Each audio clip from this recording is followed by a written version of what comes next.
please welcome Cabel Sasser from Panic. Thanks.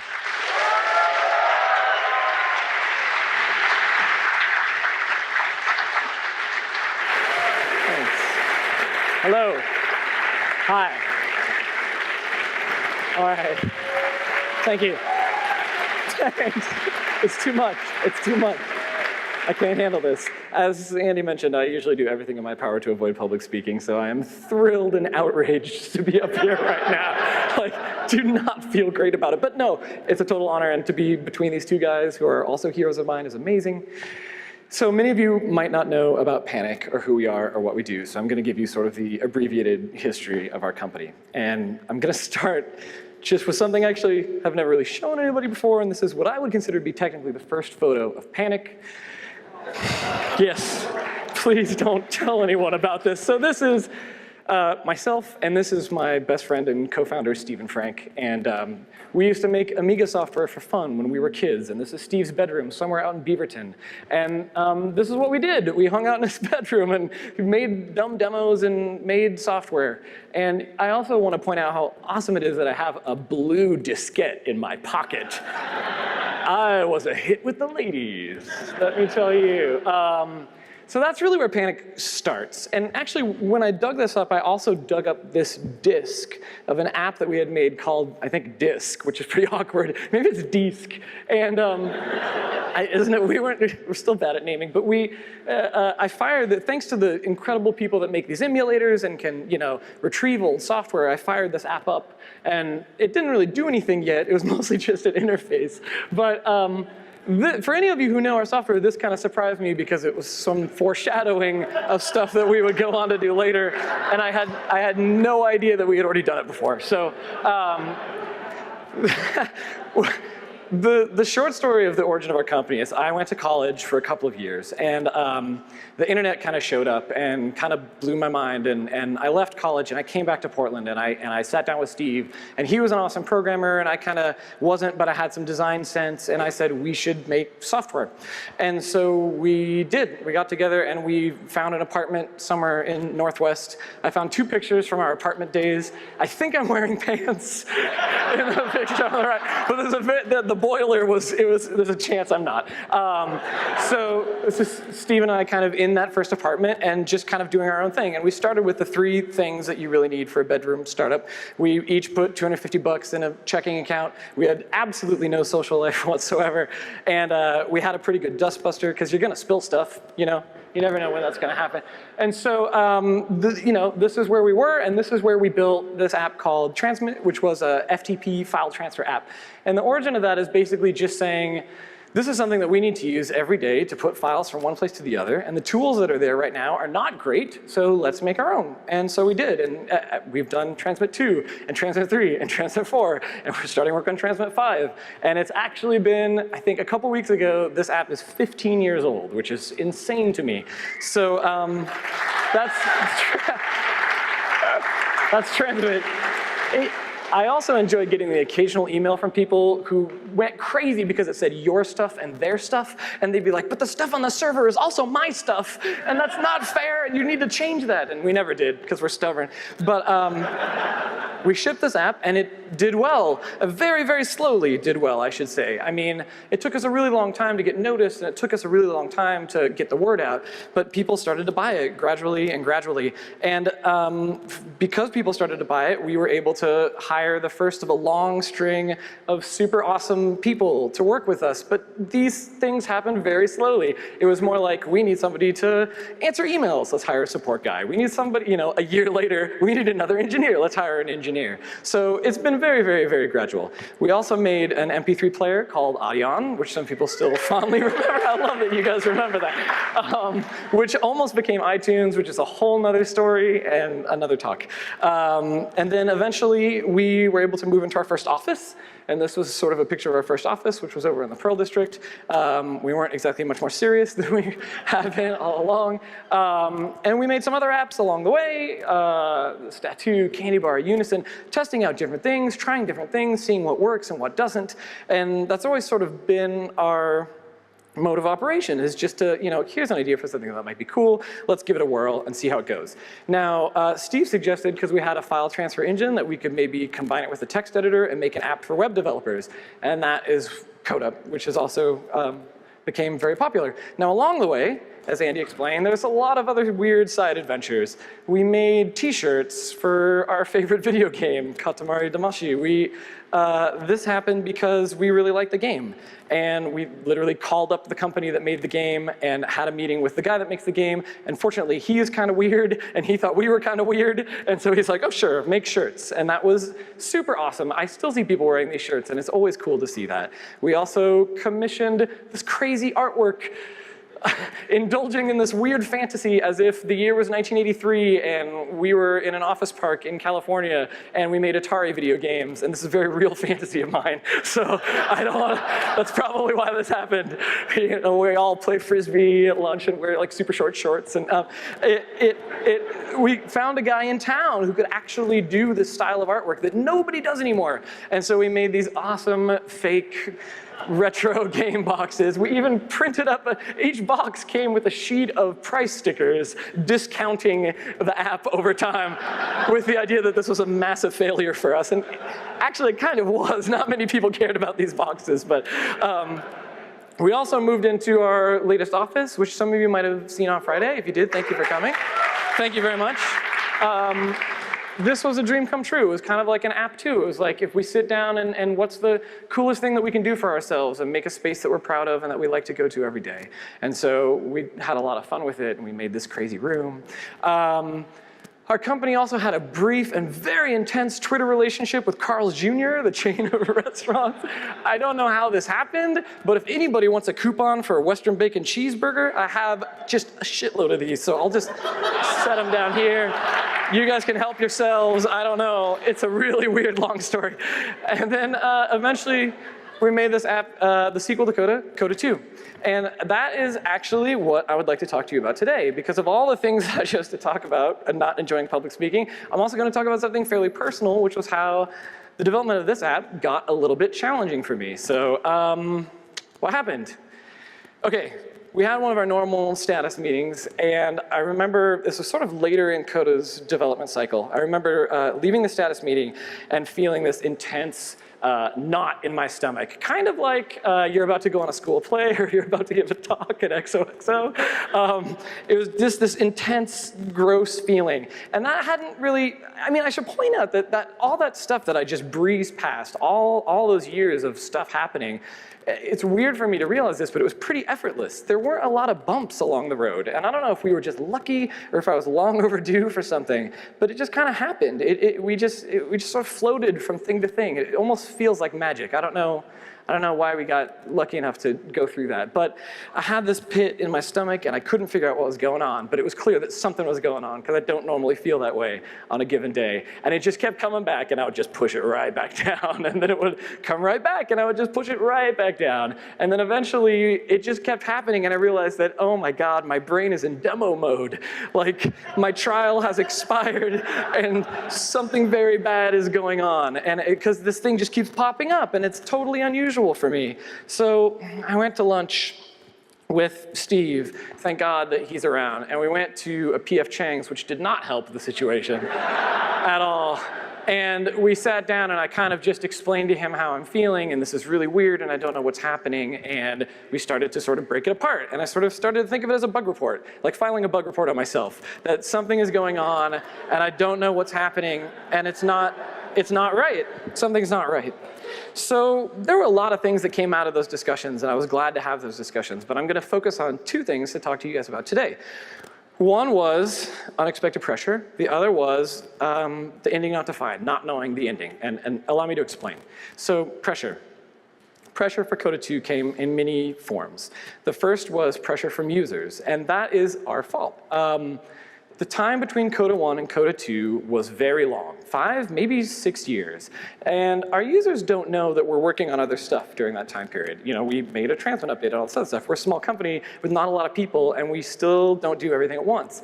But the users don't know that, and I can't blame them. And they kind of assumed that this app was being worked on all the time, and they were getting really, really antsy. And that's a weird thing to it's not a complaint, but I mean, I'd rather have people be antsy for something we made than not care at all. But it became a running joke in the office that no matter what we did or posted or said on Twitter or anything, that the first reply would be, well, that's great, but what about Coda 2? And that was totally true, and the joke kind of started to get a little not funny for me after a while, because it really was like this intense feeling of we have got to deliver this thing. This is compounded by pressure from us. And that's because we want to make the best thing that we possibly can. I'm forever haunted, and I can see it in my mind, burned into my mind, the whiteboard from the first meeting we had about Coda 2. And I wrote in red pen, no giant rewrite, just a short, simple update, or whatever. And that is the exact opposite of what we did. We did this incredibly huge, ambitious update that changed almost everything. And that was because we knew that that's what we need to do to make the product better. But that is an intense thing to do. And the problem is when you change everything, then you start to get paranoid about the fact that you're disrupting your users' workflow. You're changing the way they work. You're changing what they're used to. This new toolbar that we think is pretty cool, maybe people are going to freak out. I began to lose self-confidence in the changes that we were making. Then it was pressure times 2, because we were working on 2 major apps at the same time. We were going to do Coda 2 and Diet Coda and ship them both at the same time. And that felt like this awesome Apple-esque, you know, blowout announcement that no one would be expecting and would be an awesome surprise. But it also meant it was twice as stressful. And finally, for me, kind of an unexpected thing is just the pressure not to feel pressure. I'm the guy that has to sort of steer the ship and be the rock. And when you're that guy, you can't, I don't want to let it show that this is freaking me out. I don't want to, you know, oh my God, guys, you know, I can't be that. And so I sort of started to just work on myself. Like I would feel sort of stressed and be like, nope, I can't do that. And it was very, very, very difficult. So the other thing that was kind of difficult was I kind of got obsessed with what is the ending of our company. And this is weird, because it's been 15 years, and I'm no longer worried about if we're going to make it or not. It's pretty clear that, you know, it's worked out okay. And all of a sudden, for the first time ever, I started to think about, well, how does this end? It was almost like a corporate midlife crisis. I'd never thought about what is the end of our story? And I realized that there's basically 3 outcomes. There's selling out, which seems like the winning ending. You sell your company and you win. That's how you win at business. You make a thing and then you sell it to someone else. The problem with that is we have already passed up, you know, 3 opportunities selling out. And that was just sort of instinctual. We just sort of knew that those situations weren't necessarily going to be any better than the situation we have today, where we can make whatever we want and do whatever we want.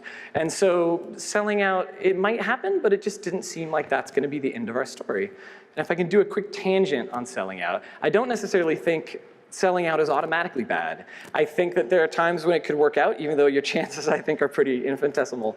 The one thing that has been bumming me out lately is seeing these original, creative people make amazing things. They go to market, and then they immediately get swallowed up by big companies to work on, you know, rethinking the way the world thinks about pizza pockets or whatever. And they were this inspiring, cool voice, and they are instantly gone and never to be heard from again. And that just grinds my gears. It just seems, I want there to be more awesome individual voices that I'm inspired by in the computer world, not fewer and fewer more monolithic voices.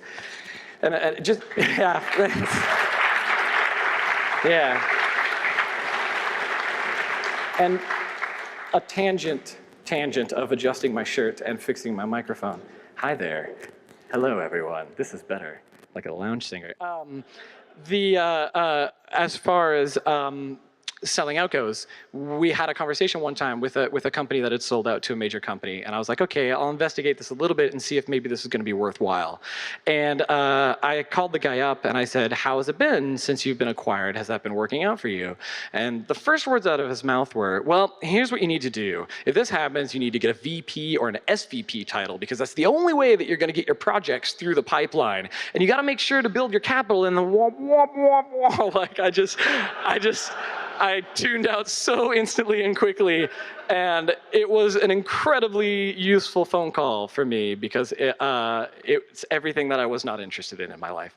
But then there's the possibility that, other than selling out, we could flame out and have this incredible, awesome controversy that would be pretty cool and like be on Valleywag or whatever. But it's just not really who we are, and it doesn't really seem likely. But if it does happen, that's gotta be sweet. And the third option, which seems like the most likely option for our company, is to just gradually fade out. That one day, we will no longer do what we do today. And in the middle of all this stress and in the middle of all this pressure, this started to be a really hard thing for me to think about. I'll give you an example. If I see a sign like this in a store window, 60 years in business, closing, everything must go, my immediate reaction is, oh, they couldn't make it. Like, oh, what a bummer. They tried so hard to sell shoes and they couldn't pull it off. And I don't know why that feels like such a failure. This guy or girl or whoever who ran this stock photo shoe store, bear with me. They probably did this for 60 years. They presumably enjoyed it because they kept doing it. They didn't have to work for somebody else. They ran their own business. They ran their own show. Why does this feel so sad when this happens? Why is it so sad to see a company fade out instead of sell out? I still don't have the answer. This is a weird slide. So every day when I jog home, I jog past this house, and it's kind of a late 80s, early 90s take on a Art Deco style. And at night, I noticed you can see in the windows, that's a little creepy, sorry, you can see in the windows, and the house is filled with Gardenburger memorabilia, like Gardenburger signs and posters and kind of old 80s Gardenburger. This one is, you can't see it at the top, but it's TGI Fridays congratulates Gardenburger on the 100th million Gardenburger sold. And this seems really sad to me too, and I don't know why. This is the house of the guy that started Gardenburger. And, he sold, which is funny, but there's something about me walking by this house every day and just seeing this, it felt like this museum of Gardenburger stuff. And I don't know, it just seems sad. And so I began to really grapple with this thing of, if we're not selling out and we're not flaming out and we are fading out, why is that a bummer? And so I'm going to talk about my low point. Well, I'm glad I did this. Jesus, why am I here? Okay, the low point. The low point was a beautiful, beautiful, beautiful summer day, the best Oregon summer you can possibly imagine. And my wife and my kid are out in front of the house playing soccer or whatever, and I am in bed and I cannot get out of bed. And I'd never experienced that before, and I don't know where it came from. All I can figure is that I was worried that if I got out of bed, I would have to face all of these things that are just freaking me out. And so I just stayed in the covers, and I could hear the sounds of them playing out there. And my kid kept calling up for me to come outside and play. And I was so mad at myself because I know that there's going to be a time in my life when he stops asking me to do that. So I was just frozen, and I just getting gradually more furious with myself. And I got out of the bed, and I went to the bathroom, and I looked at myself in the mirror, and I had just a full-scale yelling at myself meltdown. Just, what is your problem? What are you doing? You're letting this take over your life. You're letting this control you. And I just got it all out of my system, which felt really good. One weird thing about that happening in the year 2013 is there's another voice in my mind that's watching this unfold and going, this is a pretty cliche meltdown scene.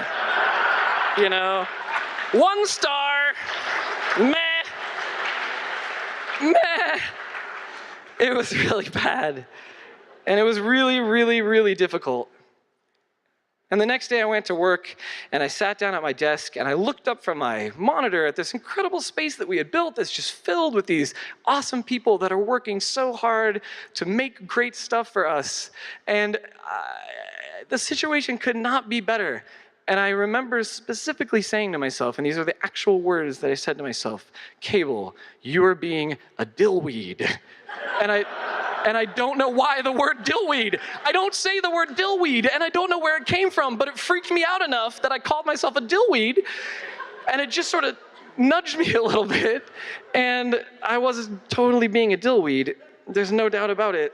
And so, kind of with the word dillweed, the clouds started to part just a little, not quickly, not fast. This was not a fast process. The process was actually releasing the app, and the process was actually, doing bug fixes, and the process was meeting customers' needs and making sure that everything worked out okay and getting good feedback, and very, very, very slowly, everything went back to normal.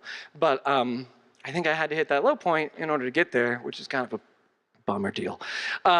So do I have any answers for you about what I went through? As far as the pressure goes, I don't think there is an easy answer. I think once I was in that situation, it was too late. What's been done was done, and there was no way I was going to get out of it. The only thing that I could do was really think long and hard about how to not let this happen again in the future. And that's something we've been talking about a ton. And actually, that's been really helpful. And that means maybe hiring a few more people. So that's not just 2 people working on this incredibly difficult thing, or maybe sharing the load with management tasks so I don't have to keep track of it all in my brain, so that, it's not all on my shoulders, and all these little things that I think could hopefully prevent this from ever happening again, which I'm very focused on now. The other thing that was really nice is that Coda did really well, and that helped for sure. And as for the ending, this is interesting. So we've been doing job interviews for the past couple of weeks, and one of the candidates asked me, does Panic have a mission statement? And my first instinct was to make something up, because we don't.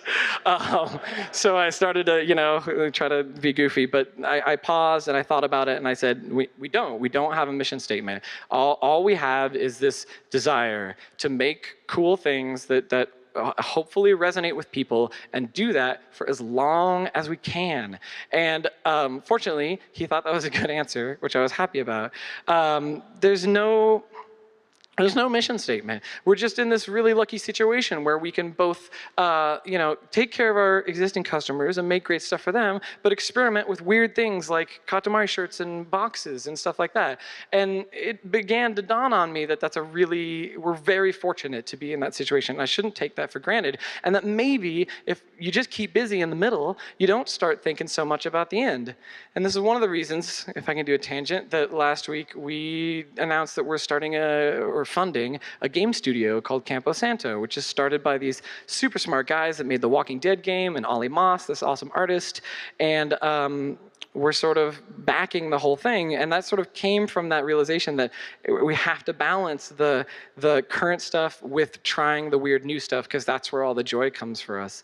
And just as a tangent, Jake, one of the guys at Campo Santo, I know him because when he was in high school, he made skins for our Audion MP3 player that I showed you in the beginning.